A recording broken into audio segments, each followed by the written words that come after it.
Let's bring in RNC Chairwoman Ronna McDaniel. She joins us from Oklahoma City today. Hi, Ronna. Hi, great to be with you. Congratulations on being a granddad. Oh, thank you very much. Let's talk a little bit about what the Democrats are doing. They don't want Joe Biden to be on a debate stage with two other candidates who would make him look really old. Yeah, they don't want Joe Biden anywhere. They don't want him in front of the press. I think the last availability he had was on The Daily Show. They're not going to put him out. He launched. He didn't do a rally. So they're going to hide him. It's going to be hide and Biden again, just like we had in 2020. And I just hope the American people reject that and want to see this candidate face the American people and answer tough questions, which he's never done. Well, the cover of the New York Post this morning says President Biden announces his re-election campaign, but Americans say he's already lost. So Karine Jean-Pierre was asked about the polls because the majority of the Democrats are saying we don't want him to run. We want another candidate. And half of them are saying it's because of his age. She's blaming Republicans, which probably doesn't surprise you. She said that's the same thing we heard in 2020. Republicans are just trying to pull us back and not move us forward. What's your reaction? I don't want Joe Biden, and it has nothing to do with his age or the fact that he falls down the stairs or other things that are gaffe-worthy or memes. I don't want him because our southern border is wide open. Fentanyl is poisoning our children. He's not taking a stand on China at any level. He's abandoned our energy independence. He has allowed crime to surge in our major cities. He has been a catastrophe for the American people, especially when we look at inflation, which is a tax hike on every single American. So Joe Biden has failed the American people. The last thing we want is for him to finish that job, because finishing that job is basically finishing America. All right, so let's talk about what you guys did. You immediately responded to his rollout, saying he's going to run again. He kind of said that, let me finish the job. You guys rolled this out, and it's AI generated. Here's a portion. Border agents were overrun by a surge of 80,000 illegals yesterday evening. Officials closed the city of San Francisco this morning, citing the escalating crime and fentanyl crisis. So Ronna essentially saying that will happen if he gets 4 more years. Can you bring us the mindset going into that ad?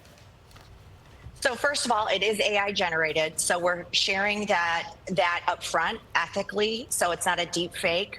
Every single image was AI, but we are painting a picture of a future Biden America. Our border is overrun. Crime is surging. He has not taken a stand on the national stage. He is kowtowed to China. His family is compromised by China. So it's important that American people see in a graphic way in video what 4 more years of this president would mean and the destruction it would mean for our country. Ronna, going back to the debates, can I ask you something? So the Democrats don't want, the top Democrats don't want a debate with Joe on the stage. I saw yesterday that Donald Trump on Truth Social said, I see that everybody is talking about the Republican debates, but nobody got my approval or the approval of the campaign, Trump campaign before announcing them. When you're leading by seemingly insurmountable numbers and you have hostile networks angry with Trump and MAGA-hating anchors asking the questions, why subject yourself to being libeled and abused? So did you talk to him about the debates? Is he in, or is this just what he does? He did this in 2016. Working the refs. I talk to President Trump all the time, and we've talked to all the potential candidates. We've let them know the schedule. We've announced the debates. The first debate's going to be with Fox in Milwaukee. But every campaign and every candidate's going to have to make a decision. Do I want to participate? He's going to have to make that decision. I think he'll do it. And President Trump never shies away from a debate. And he did very well on the debate stage in 2020. Ronna, he does. 2016. He skipped hours. He skipped hours in 2016.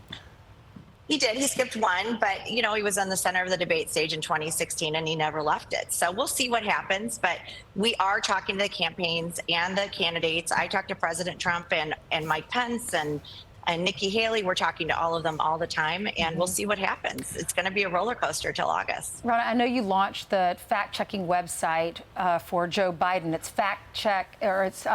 factcheckbiden.com. We were all looking at it earlier, and you have articles like he never drove a tractor trailer, and then you can click on it and read more about it.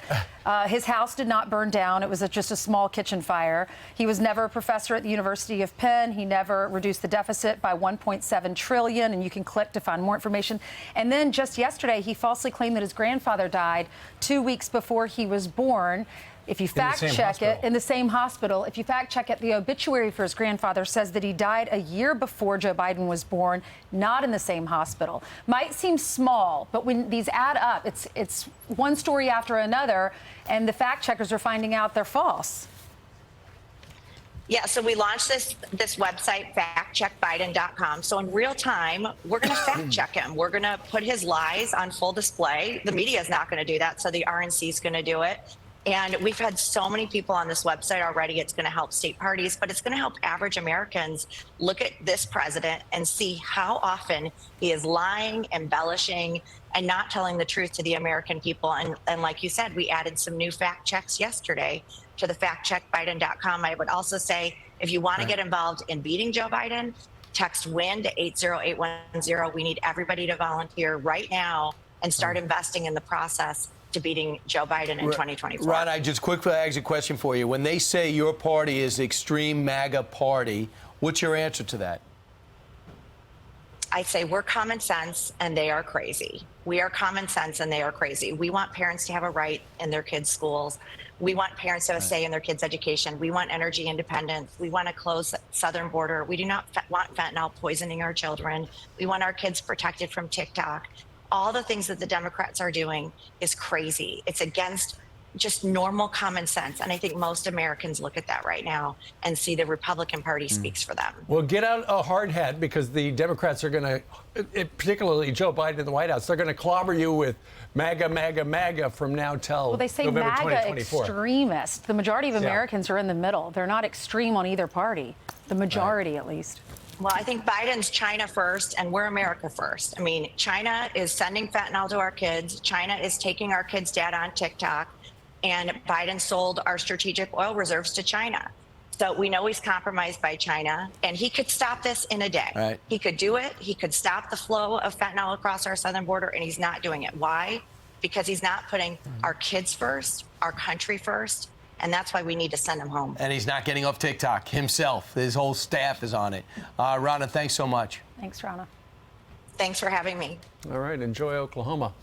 I'm Steve Ducey. I'm Brian Kilmeade. And I'm Ainsley Earhart. And click here to subscribe to the Fox News YouTube page to catch our hottest interviews and most compelling analysis.